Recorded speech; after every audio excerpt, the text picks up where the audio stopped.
Graça e paz, igreja. Eu quero convidar vocês todos de antemão a abrirem as suas Bíblias no Evangelho de João, capítulo de número 18. Evangelho, segundo escreveu São João, capítulo de número 18. Hoje nós entramos na parte tão conhecida onde Jesus é traído e entregue pelos meus e pelos seus pecados. Opa, deixa eu voltar aqui. Nós vamos ver o seguinte, você já deve ter percebido isso. No Evangelho de João, João está com os olhos focados desde o começo no livro de Gênesis. Você lembra como os dois livros começam? Se Gênesis diz, no princípio criou Deus os céus e a terra, João diz, no princípio era o verbo, e o verbo estava com Deus, e o verbo era Deus. Gênesis descreve Deus fazendo o homem do pó da terra, o bonequinho de barro. Em João ele descreve Jesus como curando o homem, pegando barro e colocando nos olhos daquele homem, refazendo a visão dele. Mais para frente nós vamos ver que João lembra de Gênesis, quando no Gênesis, após ter o homem formado, o Senhor sopra o fôlego de vida, e então o homem se torna alma vivente. E agora, nós vamos ver que João vai demonstrar que Jesus, depois de ressurreto, sopra o Espírito de vida sobre todos aqueles homens, e eles recebem o Espírito Santo. E aqui nesse texto existe também um link muito claro, o texto de João 18, existe um link claro entre João e Gênesis, que eu gostaria de explorar com vocês, porque nós vamos ver a diferença entre o primeiro Adão e o segundo Adão. A diferença daquele que foi o nosso primeiro pai e aquele que de fato se torna o nosso Redentor e aquele do qual somos descendência hoje. Então, eu gostaria de convidar vocês a lerem, está aqui projetado da Nova Almeida atualizada, mas fiquem à vontade, leia na versão que tiver à mão, leia e releia na sua casa essa porção da palavra de Deus que diz o seguinte: depois de dizer isso, Jesus saiu juntamente com os seus discípulos para o outro lado do ribeiro de Cedron, onde havia um jardim. E aí entrou com eles. Judas, o traidor, também conhecia aquele lugar, porque Jesus muitas vezes havia se reunido ali com os seus discípulos. Tendo, pois, Judas recebido a escolta e alguns guardas da parte dos principais sacerdotes e fariseus, chegou a esse lugar com lanternas, tochas e armas. Então Jesus, sabendo de tudo o que ia acontecer com ele, adiantou-se e perguntou-lhes: a quem vocês estão procurando?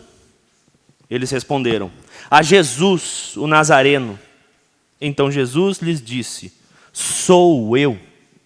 Ora, Judas, o traidor, também estava com eles. Quando Jesus lhes disse: sou eu, recuaram e caíram por terra.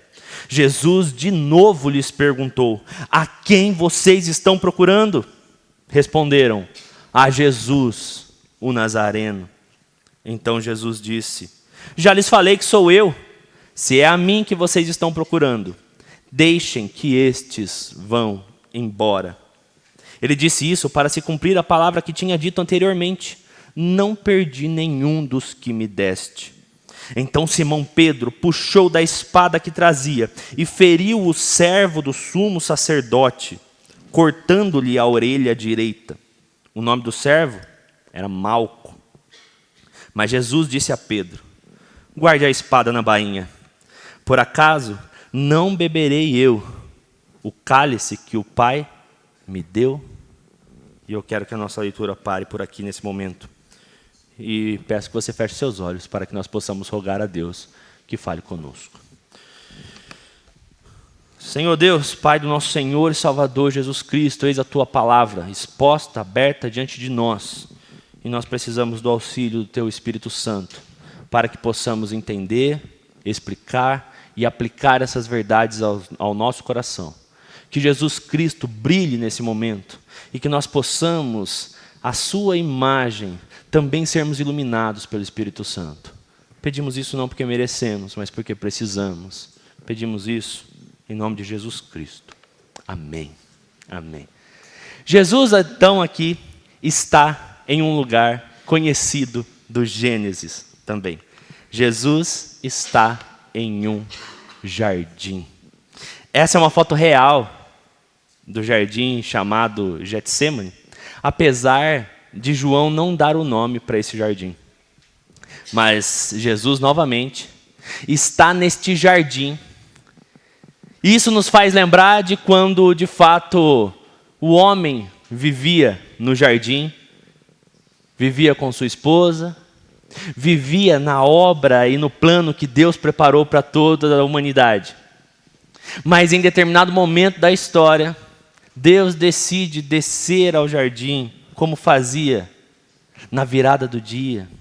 E aqui nós vemos uma primeira diferença entre o primeiro Adão, que é confrontado no jardim, e o segundo Adão, que também é encontrado nesse jardim. Essa primeira diferença de encontro, nós vemos então que enquanto Adão foge, você se lembra da história, o Senhor Deus desce ao jardim e ele procura Adão. Adão, onde você está? Por que você está se escondendo, Adão? Nós vemos nesse texto que o segundo Adão, o Cristo perfeito, ele se apresenta a quem o procura. Perceba o detalhe do texto. Então Jesus, sabendo de tudo que ia acontecer com ele, adiantou-se e perguntou-lhes: a quem vocês estão procurando? É tão maravilhoso perceber a diferença do homem caído para o homem perfeito, a diferença do homem segundo Deus criou para o homem segundo o pecado deformou. É tão interessante perceber como que nós muitas vezes nos apresentamos como Adão. Quando as dificuldades e as consequências das nossas atitudes nos alcançam, fugimos, nos escondemos a nossa nudez e a nossa vergonha, não é verdade? Você lembra da história? Adão e Eva pecam, Adão e Eva desobedecem a Deus, então eles fazem roupas para si e eles fogem de Deus. Eles sentem a presença de Deus no jardim e ao invés de dizer: Senhor, eis aqui o teu servo, o Senhor me procura. Não, o que ele faz? Ele se esconde a ponto do Senhor o procurar e falar: Adão, onde está você? Ele fala: eu me escondi porque eu estou nu. E meus queridos, essa é a nossa natureza. A nossa natureza, quando erramos, é nos escondermos atrás das folhagens das nossas próprias obras, nos escondermos atrás da folhagem das nossas desculpas. Eu fiz isso, sim, eu fiz isso, mas eu fiz isso por causa daquilo. Eu fiz isso por causa daquilo. Eu fiz isso muitas vezes porque eu sou assim, não é verdade? Eu nasci assim, esse é o meu jeito, foi assim que eu aprendi. E então nós aprendemos como seres humanos caídos a confeccionar para nós roupas que nos escondam de Deus, a encontrar para nós arbustos que nos ocultem da visão do Altíssimo. Lê do engano, é impossível nos escondermos do Altíssimo. O Senhor encontra Adão. E aqui agora, em João, acontece algo muito parecido. Jesus como o segundo Adão, que é o que João está desenhando para todos nós. Ao ser procurado no jardim, sob a acusação de um erro, o que Jesus disse? O que Jesus faz? Jesus se adianta. Jesus diz: a quem vocês estão procurando? Então, imagine, entre na cena comigo, aquele lugar está escuro, eles estão na virada do dia, eles estão agora na noite, Jesus está naquele lugar tão conhecido por ele e pelos seus discípulos. João nos avisa que Jesus estivera ali muitas vezes com seus discípulos.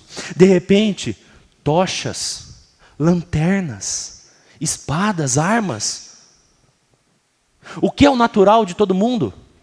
Corra, se esconde. O que Jesus faz? Jesus se adianta. E essa palavra é tão bonita, porque essa palavra traz a conotação clara de se colocar à frente de. Se colocar à frente de. Então é como se Jesus pegasse os seus discípulos e fizesse assim, ó. Deixa comigo, gente. a quem vocês estão procurando?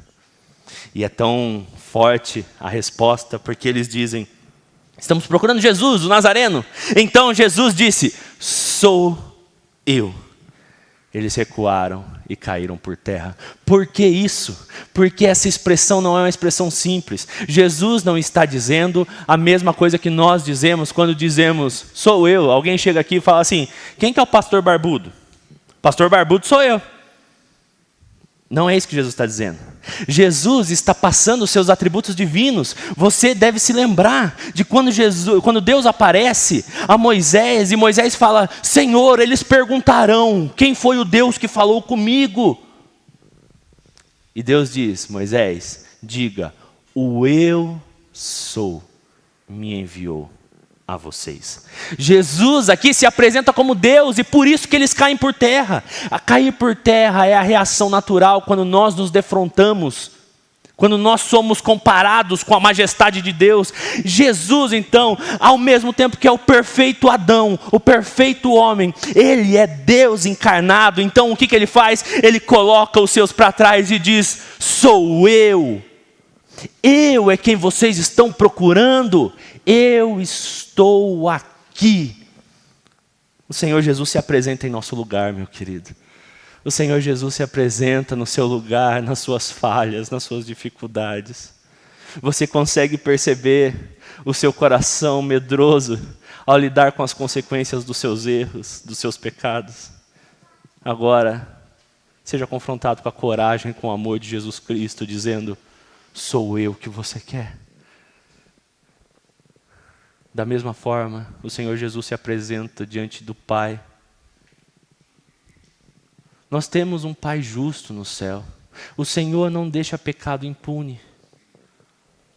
Quando pecamos e pedimos perdão pelo sangue de Jesus, o Senhor Deus não apenas esquece os nossos pecados, isso seria injustiça. O Senhor Deus olha com justiça e diz, isso precisa ser pago. E então você consegue imaginar Jesus Cristo diante do Pai falando, sou eu. A quem o Senhor está procurando? O Senhor está procurando alguém para pagar os pecados dele? Sou eu. Ele nos puxa para trás e diz, sou eu. É comigo que você conversa. É tão maravilhoso isso. Porque aqui nós vemos claramente quem deveríamos ser.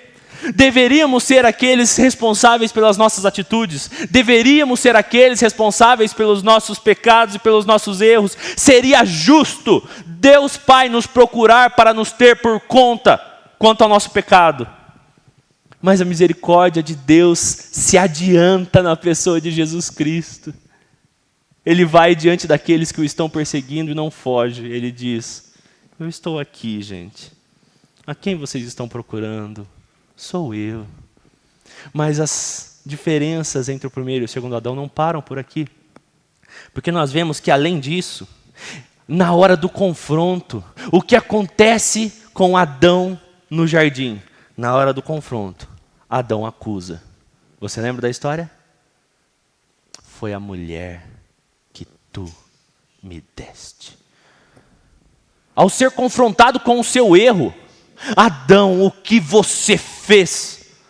Adão tem a audácia de colocar a culpa na sua companheira e, em última análise, no próprio Deus.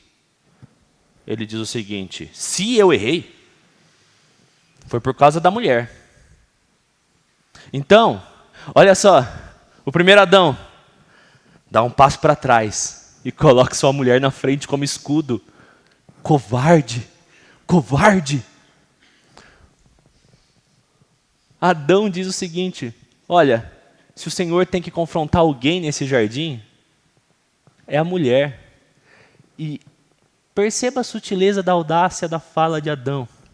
A mulher que tu me deste. É como se ele falasse assim, eu não pedi a mulher.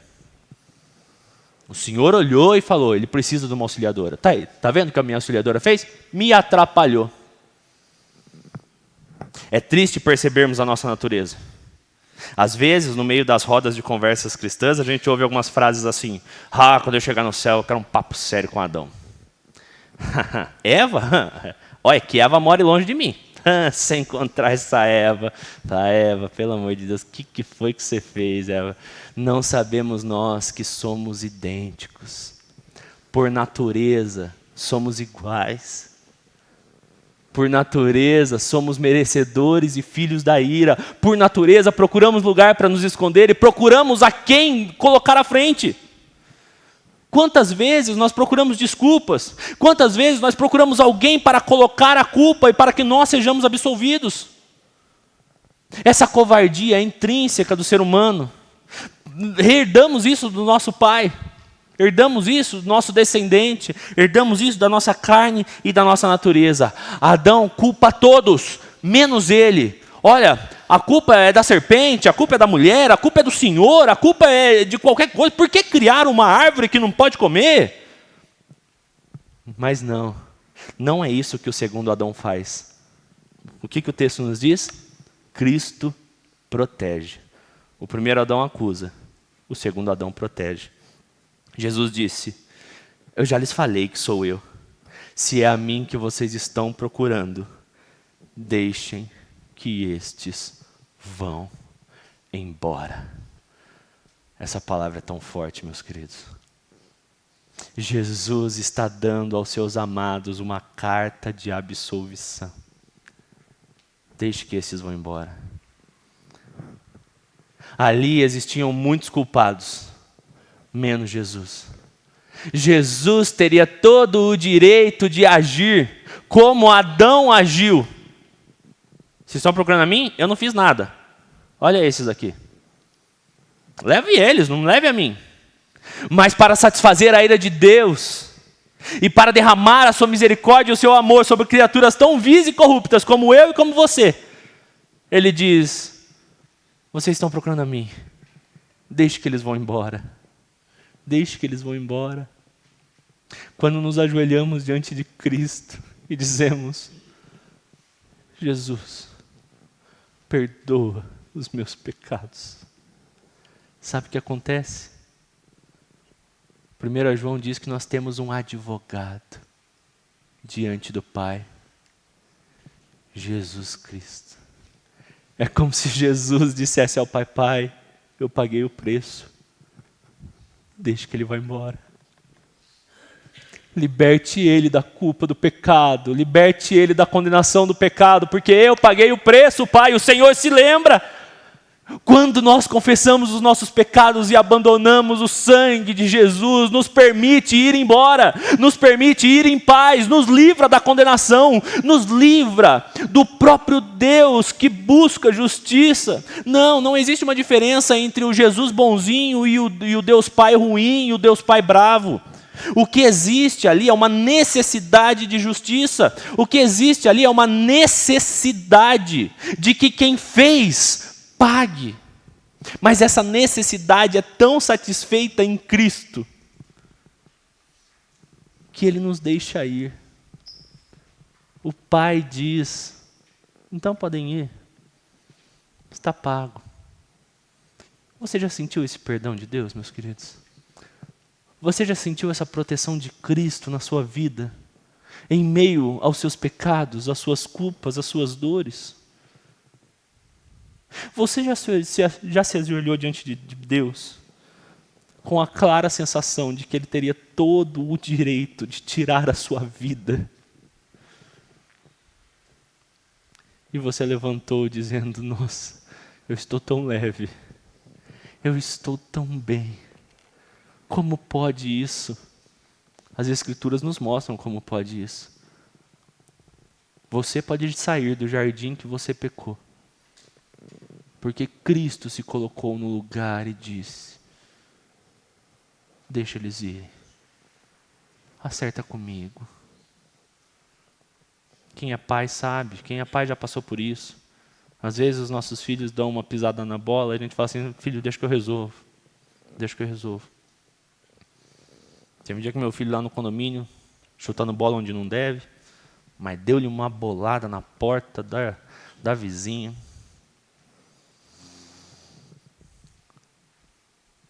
Ele tremendo de medo. E num primeiro momento eu falei, Theo, alguém precisa resolver isso. toca a campainha e peça desculpa. Jamais. Medroso. Eu toquei a campainha e falei, meu filho errou com você. Eu trouxe ele, eu pedi para ele se colocar diante do vizinho, pedir desculpas. Mas ele só conseguiu fazer isso porque em algum momento eu falei, filho, o papai vai tentar resolver para você.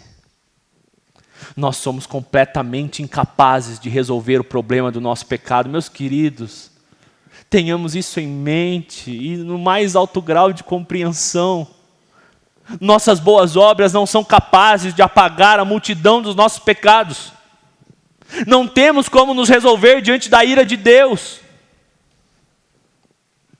Mas não precisamos nos preocupar com isso. Jesus Cristo, o Filho, disse, Pai, deixe eles irem, conversa comigo, se acerta comigo, deixa eles irem. Essa santa troca é o que te possibilita ser um cristão hoje, ser uma pessoa livre da culpa do pecado, livre do fardo do pecado, livre até mesmo das consequências eternas do seu pecado.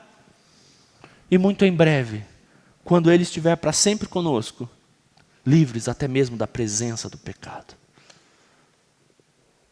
Você já se sentiu protegido pelo sacrifício de Cristo? É a maior prova de amor que você poderia receber. Mas existe ainda uma última diferença. Se no encontro os Adões, eu não sei como é que fala plural de Adão. Eu vou partir do pressuposto que anão é anões. Enfim. Os dois Adãos se divergem no encontro. Eles se divergem no confronto.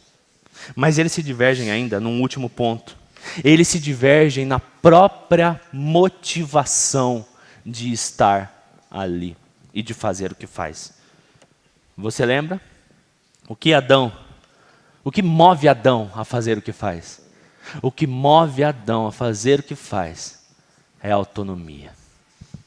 Muitas vezes nós acreditamos a busca pela autonomia apenas para Eva e tentamos desenhar Adão como se fosse uma espécie de ingênuo da história que não entendeu. Não é isso que a Bíblia diz. A Bíblia diz que são uma só carne. A busca da humanidade no Jardim do Éden foi uma busca por autonomia. A promessa da serpente foi a promessa de que você não precisará mais de Deus. Você vai ser adulto, você vai ter a maioridade intelectual e espiritual. Você vai ser como Ele, não abaixo. A promessa vendida no Éden é a promessa da autonomia. E o pecado do homem é motivado pela autonomia e pelo orgulho de não querer se sujeitar a Deus. E qual a motivação de Cristo naquele jardim? A motivação de Cristo é a obediência ao Pai. O que Cristo diz quando Pedro tenta ser o novo Adão? Jesus disse a Pedro, guarde a espada, Pedro. Guarde a espada. Por acaso eu não beberei o cálice que o Pai me deu? Guarde a espada, Pedro. Você está achando que as coisas se resolvem assim? Você está achando, Pedro, que eu tenho a mesma motivação que você? Autonomia? Liberdade irrestrita? Reino, posses e bens terrenos? Guarde a espada, Pedro. Para, Adão. Você não vai ser livre. Jesus nos ensina que a verdadeira liberdade nasce da obediência. Pedro, você acha que eu não vou beber? Você acha que eu vou rebelar contra o meu Pai? Como vocês, humanidades caídas, se rebelaram contra o Pai? Você acha que eu vou negá-lo como vocês negaram? Você acha que eu vou fugir como você fugiu? Jesus escolheu a obediência em detrimento de todo o seu prazer terreno. Em detrimento de tudo que lhe foi oferecido na terra como homem, Jesus escolhe a obediência. Obediência até a morte, e morte de cruz. E nós, muitas e muitas vezes, trocamos Jesus por tão pouco. Não nos é necessário grandes promessas de autonomia para que nós abandonemos a Cristo. Pequenas trocas, pequenos benefícios temporários, parecem que têm o poder de nos tirar da presença de Deus. Adão é expulso da presença de Deus. Que autonomia é essa? Adão agora já não consegue mais fazer a sua obra. Adão agora tem que lidar com uma terra que está contra ele. Se antes a terra produzia, agora a terra produz também abrolhos. Agora a terra também produz espinhos. Eva mirou na autonomia e acertou nas dores de parto. Acertou na dificuldade.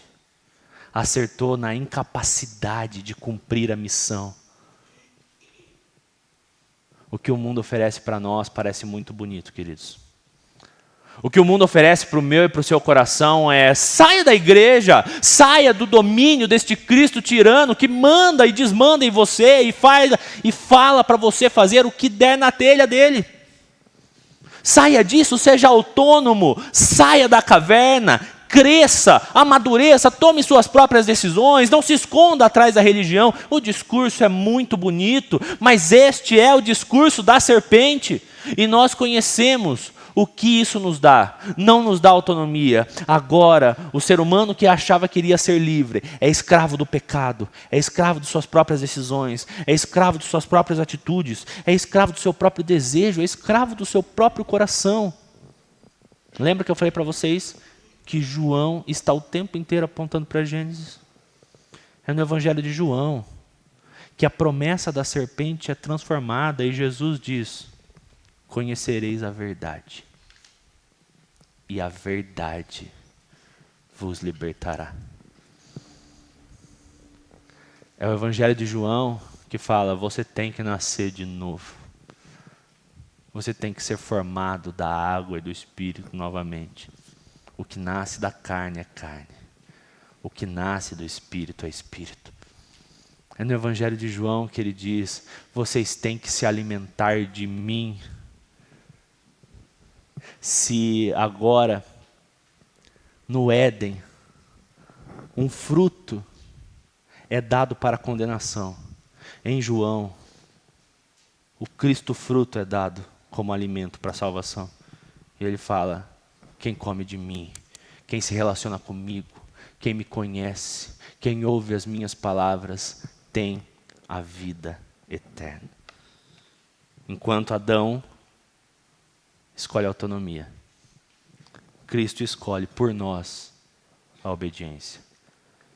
Isso nos traz coisas práticas para a nossa vida, meus queridos. Talvez a primeira coisa que devemos pensar e levar para casa sobre tudo isso é: siga a Cristo. Aqueles discípulos estavam seguindo Jesus para onde ia. Judas já tinha saído e Judas passou a seguir os policiais, os soldados, tanto romanos quanto gentios. Judas deixou de seguir a Cristo e passou a seguir aqueles que estavam perseguindo a Cristo. Tanto é que Judas foi quem levou aqueles homens, foi junto com eles. Para aqueles que deixam de seguir a Cristo e passam a seguir a presente ordem do mundo, já não há salvação. Não há salvação em outro nome que não seja o nome de Jesus Cristo. Para aqueles que ficaram e estavam seguindo a Cristo no meio do jardim, Cristo disse: deixa que eles vão. Deixa que eles vão. Meu querido, siga Cristo. Ande com Ele. Você pode tentar seguir o seu coração e você se tornará filho de Adão. Você pode seguir a Cristo. Você pode tentar e se esforçar ao máximo para ser um servo e um discípulo fiel de Cristo. E você se tornará filho de Deus. Portanto, aos que o receberam, aos que creram no seu nome, deu-lhes o direito de serem chamados filhos de Deus. De quem você é filho? Siga Cristo. Seja descendência dele. Seja filho de Deus. Além disso, guarde sua espada. O que é guardar a espada aqui? É abandonar os esforços pela sua própria salvação. É abandonar os esforços pelo seu autoaperfeiçoamento, que é tão pregado nos dias de hoje. É abandonar a ideia de que você pode se salvar se você for uma pessoa boa.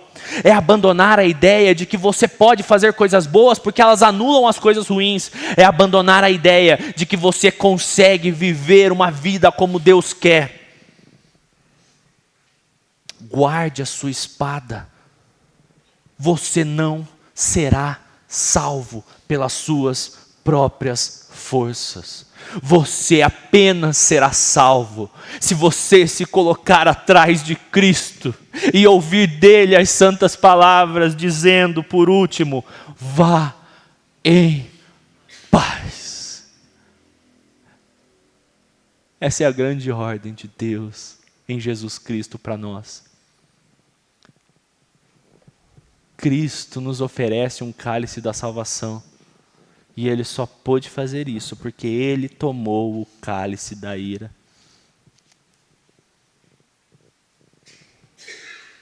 Nenhuma condenação há para os que estão em Cristo Jesus. Muitas vezes nós seguimos a Cristo. Muitas vezes nós desistimos de tentar merecer a salvação. O que não significa desistir de ser uma pessoa como Cristo quer que você seja. Não é isso. Mas a nossa vida é uma resposta. Nós somos uma pessoa mais próxima de Cristo porque Ele nos chamou para perto. Não para que nós possamos ser salvos. Mas o que nós vemos muitas vezes são pessoas absolutamente pesadas pelo peso dos seus pecados. Pessoas que creem em Cristo, pesadas pelo seu pecado. Meus queridos, em nome de Jesus, se você tem o seu pecado perdoado na cruz de Cristo, se você confessou o seu pecado e você o deixou, se você anda atrás de Cristo no meio desse jardim, a hora que a condenação vier, você pode ficar em paz, porque Cristo diz, é a mim que vocês estão procurando. Deixe que eles vão. Meu querido, minha querida, nós somos chamados a viver a salvação de Cristo e não o peso dos nossos pecados. Se você ainda não consegue se libertar desse peso, é porque talvez em nenhum momento, de maneira sincera, você trocou o fardo com Cristo. Porque Ele disse, vinde a mim vocês que estão cansados e sobrecarregados, e eu vos aliviarei. Tomem sobre vocês o meu jugo e aprendam que eu sou manso e humilde, e vocês encontrarão descanso para as suas almas, porque o meu jugo é suave, o meu fardo é leve. Qual jugo você está carregando, meu querido? Você continua carregando o jugo dos seus pecados? Troque com Cristo. Guarde sua espada. Vá em paz. O jugo, o fardo de Cristo é leve, é suave. Ele nos dá descanso. É por isso que nós temos em Isaías capítulo 53 um texto messiânico tão conhecido que nos diz: o castigo que nos traz a paz estava sobre ele, e pelas suas feridas nós fomos sarados. O castigo que nos traz a paz estava sobre ele, e pelas suas feridas nós fomos sarados. Se você é um discípulo de Cristo, se você está seguindo Ele, eu quero orar por você. nesse momento, em nome de Jesus. Feche os seus olhos.